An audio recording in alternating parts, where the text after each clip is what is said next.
Hello everyone. तो आज हम स्टार्ट करने वाले हैं चैप्टर 4 एक्जिला। एक्जिला यानी कि आर्म पिट। ठीक है, तो आर्म पिट जो है वो pyramid arm axilla is a pyramidal space situated between the upper part of the arm and the chest wall. ठीक है, तो ये इसका लोकेशन हमें दिया गया है, सबको पता ही है कि कहाँ ये लोकेटेड होता है। It contains the brachial plexus, axillary vessels, axillary lymph nodes. तो तीन चीज़ें जो कि आज हमें इस लेक्चर में कवर भी करनी है: brachial plexus, axillary vessels or axillary limbs. It gives passage to neurovascular structures from the root of the neck to the upper limb and vice versa. ठीक है, तो ये कनेक्शन प्रोवाइड करने का, रूट प्रोवाइड करने का काम करता है।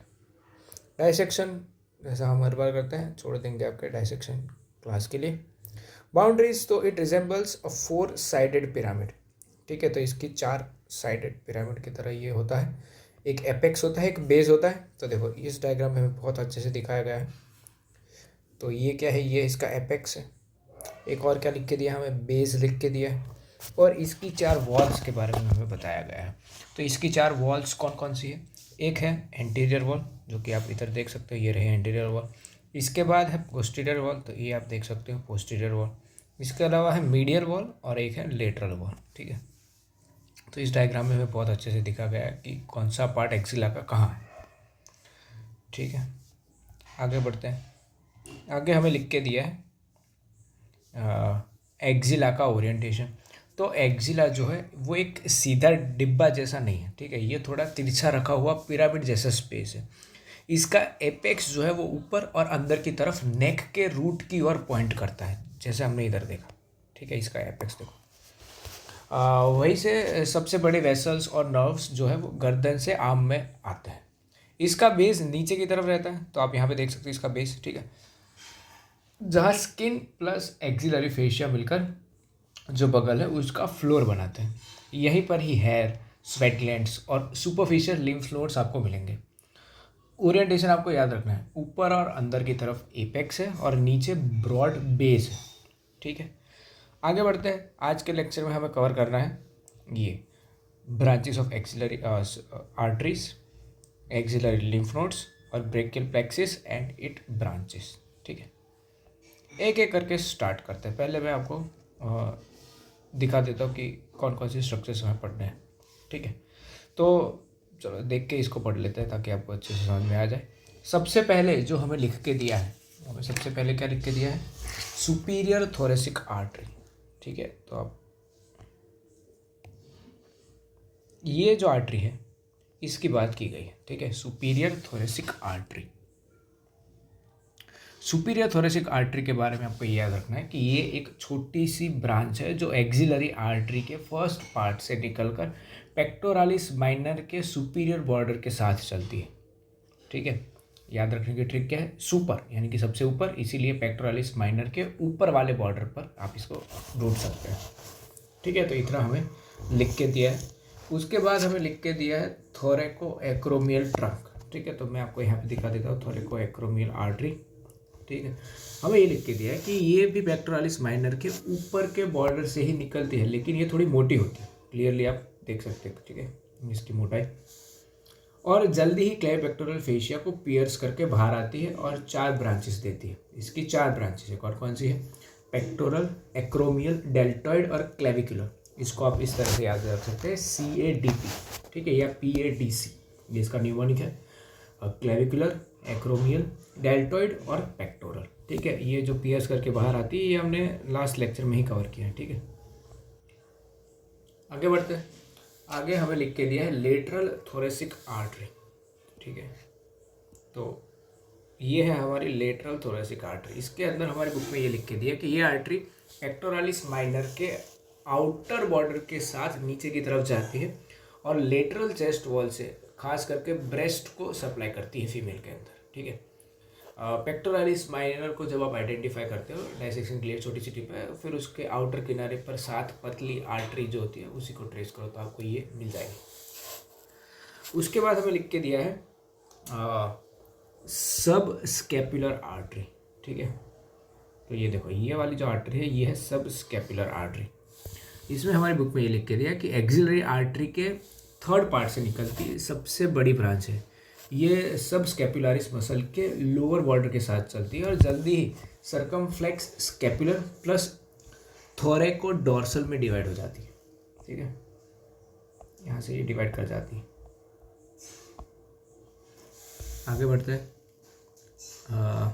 आगे हमें लिख के दिया है एंटीरियर सर्कमफ्लेक्स ह्यूमरल आर्टरी। तो देखो ये वाली जो है, ये वाली जो है वो कौन सी है, एंटीरियर सर्कमफ्लेक्स ह्यूमरल आर्टरी। हमें इसके बारे में ये लिख के दिया है कि ये छोटी सी ब्रांच ह्यूमरस के सर्जिकल नेक के सामने घूमती है। ठीक है, क्लियरली आप देख सकते हो इसकी सर्जिकल नेक, और डायसेक्शन में अक्सर छोटी और डीप होने के कारण मिस हो जाती है। ठीक है, anterior is equal to humerus के सामने वाली side, posterior circumflex humeral artery. ठीक है, तो ये वाली जो आप देख रहे हो ये है पोस्टीरियर सर्कमफ्लेक्स ह्यूमरल आर्टरी। ठीक है, आप देख सकते हो इसको अच्छे से। इसके बारे में ये लिख के दिया है कि थर्ड पार्ट से निकलकर ये क्वाड्रेंगुलर स्पेस से बाहर जाती है और साथ में एक्सिलरी नर्व भी होता है। दोनों मिलकर डेल्टॉइड और आसपास के स्ट्रक्चर्स को सप्लाई करते हैं। ठीक है, ये बहुत ही इंपॉर्टेंट है। ठीक है, क्योंकि जब सर्जिकल नेक का फ्रैक्चर होता है तो एक्सिलरी नर्व प्लस जो ये पोस्टीरियर सर्कमफ्लेक्स ह्यूमरल आर्टरी है ना, इसके इंजरी का रिस्क बढ़ जाता है। आप देख सकते हो, है ना, आपको क्लियरली देख के पता चलता है कि क्यों मैं ऐसा बोल रहा हूँ। उसके बाद एक्सिलरी लिम्फ नोड्स हमें दिए गए हैं। एक्सिलरी लिम्फ नोड्स में आपको इस डायग्राम में से दिखा देता हूँ। देखो, तो यहाँ पे है आपके एक्सिलरी लिम्फ नोड्स। ठीक है, थोड़ा जूम करना है तो कर सकते हैं इसको जूम कर देता हूँ। ठीक है, ये देखो, ये है हमारे axillary lymph nodes. Axillary lymph nodes में सबसे पहले हमें लिख के दिया है एंटीरियर ग्रुप। तो एंटीरियर ग्रुप के बारे में हमें ये लिख के दिया, एंटीरियर ग्रुप कौन सा है, तो आप देख सकते हो ये वाला जो है ये है एंटीरियर ग्रुप। ठीक है, एंटीरियर ग्रुप में हमें ये लिख के दिया कि ये नोड्स जो है वो पेक्टोरालिस माइनर के नीचे वाले बॉर्डर और लेटरल थोरैसिक वेसल के अलॉन्ग मिलता है। ब्रेस्ट से आने वाला ज़्यादातर लिम्फ यहीं पे पहले आता है। ठीक है, आप देख सकते हैं यहाँ पे इसकी लोकेशन। उसके बाद है पोस्टीरियर, तो पोस्टीरियर भी आप यहाँ पे देख सकते हो। ठीक है, ये वाला है पोस्टीरियर। पोस्टीरियर में हमें ये लिख के दिया कि एक्सिला की पोस्टीरियर वॉल के नीचे वाले किनारे पर सब स्कैपुलर वेसल्स के साथ ये प्रेजेंट होता है। बैक से आने वाला जो लिम्फ है वो यहाँ पे ड्रेन होता है। उसके बाद हमें बात की गई है लेटरल ग्रुप की। लेटरल ग्रुप में ये है कि एक्सिलरी वेन के पीछे और थोड़ा अंदर ये नोडल्स प्रेजेंट होते हैं। लिम्ब से आने वाला जो लिम्फ है वो ज़्यादातर यहाँ पे आता है। उसके बाद है सेंट्रल ग्रुप। तो ये देखो, ये वाला जो है वो है सेंट्रल ग्रुप। सेंट्रल ग्रुप में हमें ये लिख के दिया कि एक्सिला के बीच की फैट में गहरे बैठे बड़े नोड चाहिए। एंटीरियर, पोस्टीरियर, लेटरल तीनों ग्रुप से लिम्फ यहीं पे कन्वर्ज होता है। और आखिरी में हमें लिख के दिया है एपिकल ग्रुप। एपिकल ग्रुप में ये है कि ये सबसे ऊपर वाले नोड्स हैं, पेक्टोरालिस माइनर के पीछे और ऊपर, और एक्सिलरी वेन के मीडियल साइड पर हमें ये मिलते हैं। इन्हें ही क्लिनिकली एपिकल या फिर इंफ्रा कैविकुलर कहते हैं, और ये आगे सब क्लेवियन ट्रंक बनाते हैं। ठीक है, तो ये हमारे हो गए एक्सिलरी लिम्फ नोड्स। ठीक है, तो ये हमने एक्सिलरी लिम्फ नोड्स को भी कवर कर लिया। यहाँ पे आप जैसे देख सकते हैं इनको। ठीक, उसके बाद है हमारे पास brachial plexus and its branches. तो देखो, ब्रेकियल प्लेक्सिस और इसकी ब्रांचेस जो है वो हमें यहाँ पे अच्छे से देख सकते हैं। यहाँ पे आपको कॉर्ड्स दिख रहे हैं, डिविजन्स दिख रहे हैं, ब्रांच दिख रहा है, रूट दिख रहा है। ठीक है, ब्रांचेस दिख रहे हैं। तो इन्हीं सारी चीज़ों को हमें क्लियरली आज लेक्चर में कवर करना है। ठीक है, देखते हैं डिटेल। सबसे पहले हमें लिख के दिया है कॉर्ड्स के बारे में कि cord of brachial plexus relation to second part of the axillary artery. ठीक है, ये रिलेटेड होते हैं second part of axillary artery के साथ। ही आपको हमेशा याद रखना है, लेटरल कॉर्ड जो है वो आर्टरी के लेटरल साइड होगा। मीडियल कॉर्ड जो है, आप देख सकते हैं ना, लेटरल कॉर्ड, मीडियल कॉर्ड और पोस्टीरियर कॉर्ड। तो लेटरल कॉर्ड आर्टरी के लेटरल साइड होगा, मीडियल कॉर्ड मीडियल साइड पे होगा, और पोस्टीरियर कॉर्ड पीछे की साइड होगा। ठीक है, आपको वाई पूछ सकते हैं, क्या पूछ सकते हैं, कॉर्ड्स आर नेम, इसके अकॉर्डिंग वो नेम कहते हैं, name according to the relation to second part of axillary artery. ठीक है, तो ये आपको चीज़ याद रखनी है। उसके बाद है लेटरल पेक्टोरल नर्व। ठीक है, तो लेटरल पेक्टोरल नर्व जो है उसके बाद ये आप यहाँ पे देख सकते हो, ये है lateral pectoral nerve. Lateral pectoral nerve के हमें बारे में हमें ये लिख के दिया है कि पेक्टोरालिस मेजर को ऊपर रिफ्लेक्ट करने पर क्लेव पेक्टोरल फेशिया के पास जो नर्व दिखती है ना, वही लेटरल पेक्टोरल नर्व है। ये यूजुअली पेक्टोरालिस माइनर को पियर्स नहीं करती, उसकी डीप साइड से जाती है। उसके बाद है मस्कुलोक्यूटेनियस नर्व। मस्कुलोक्यूटेनियस नर्व जो है ये वाली मस्कुलोक्यूटेनियस नर्व, ठीक है। ये एक बहुत ही हाई यील्डिंग पहचान है क्या कि ये पियर्स करती है कोराकोब्रेकियालिस मसल्स को। तो ये एक बहुत ही इंपॉर्टेंट इसकी पहचान है। आम में एकमात्र नर्व है जो कोराकोब्रेकियालिस मसल्स को पियर्स करती है, वही मस्कुलोक्यूटेनियस नर्व है। आगे चलकर ये lateral cutaneous nerve of forearm बनती है। उसके बाद है मीडियल नर्व। तो मीडियल नर्व जो है हमारी, ये मीडियल नर्व के बारे में ये लिख के दिया कि एक लेटरल रूट से और एक मीडियल रूट से मिलकर एक्सिलरी आर्टरी के थर्ड पार्ट के सामने वाई शेप की मीडियल नर्व बनाते हैं। वाइवा में जनरली एग्जामिनर होता है ना, वो यहीं से शुरू करता है, ठीक है, मीडियल नर्व से ही ये वाई शेप बन रहा है ना यहाँ पे, ठीक है। आगे हमारे पास है मीडियल पेक्टोरल नर्व।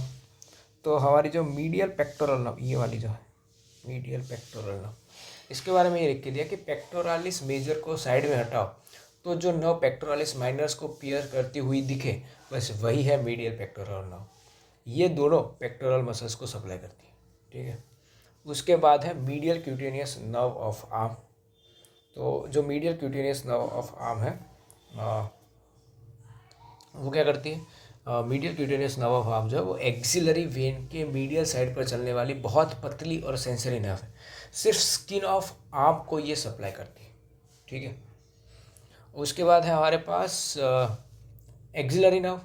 तो जो एक्सिलरी नर्व है ये वाली जो एक्सिलरी नर्व है, एक्सिलरी नर्व के बारे में मैं ये लिख के दे कि posterolateral to axillary artery leaves via quadrangular space, मतलब पोस्टेरो लेटरल साइड पर मिलती है और क्वाड्रेंगुलर स्पेस से बाहर जाकर डेल्टॉइड के पीछे घूमती है। शोल्डर एग्जाम में ये सबसे इम्पोर्टेंट मोटर नर्व है, ठीक है। उसके बाद है रेडियल नर्व। ये वाली है हमारी रेडियल नर्व। रेडियल नर्व के बारे में ये लिख के दिया कि ब्रेकियल प्लेक्सिस का सबसे बड़ा ब्रांच है, ठीक है। कौन सी? Radial nerve. ब्रेकियल प्लेक्सिस है उसका सबसे बड़ा ब्रांच है। ये एक्सिलरी आर्टरी के बिल्कुल पीछे डीप में छुपा रहता है और फिर रेडियल ग्रूव की तरफ ही हमें जाता हुआ दिख जाता है। उसके बाद हमें लिख के दिया है upper and lower subscapular nerves plus nerve to latissimus dorsi. इसके बारे में हमें ये लिख के दिया है कि ये जो तीनों पोस्टीरियर कॉर्ड से निकलते हैं, ठीक है। कौन कौन सी? देखो मैं कहाँ पे पहुँचे, मैं आपको दिखा देता हूँ। हम यहाँ पे पहुँच गए, upper and lower subscapular nerve and nerve to latissimus dorsi. तो क्या लिख के दिया? Runs down the posterior axillary artery and vein on the anterior surface of the subscapularis muscle. Nerve to latissimus dorsi is larger and lies between the upper and lower subscapular nerve. ये तीनों posterior cord से निकलते हैं और subscapularis के anterior surface पर दिखते हैं। बीच वाली जो बड़ी थोरेकोडोर्सल या फिर नर्व टू लैटिसिमस डॉर्सी है, उसके ऊपर नीचे, ठीक है, छोटे अपर और लोअर सबस्कैपुलर नर्व प्रेजेंट होते हैं। उसके बाद है हमारे पास लॉन्ग थोरेसिक नर्व। और लॉन्ग थोरेसिक नर्व में आपको याद रखना है कि ये C5 C7 रूट से निकलकर चेस्ट वॉल के बार बार सेरेटस एंटीरियर की सरफेस पर नीचे तक जाती है और मिड एक्सिलरी लाइन पर डाइसेक्शन करते समय हमेशा इसको बचा कर रखना होता है। अगर इसकी इंजरी हो जाती है, ठीक है, तो आपको क्या होगा? Winged scapula. इससे होगा? लॉन्ग थोरेसिक नर्व से। और यहाँ पे है तो मैं आपको दिखाना चाहूँगा। थोरेकोडोर्सल हमने इससे पहले बात की। अपर सबस्कैपुलर नर्व ये भी हमने देख लिया। ये रही देखो लॉन्ग थोरेसिक नर्व, ठीक है, जिसकी हमने अभी बात की। तो इसी के साथ हमारा ये identification and locations of the structures in the axilla वाला पार्ट खत्म होता है। नेक्स्ट क्लास में हम सर्विको एक्सिलरी कैनाल एपेक्स वाले पार्ट से स्टार्ट करेंगे।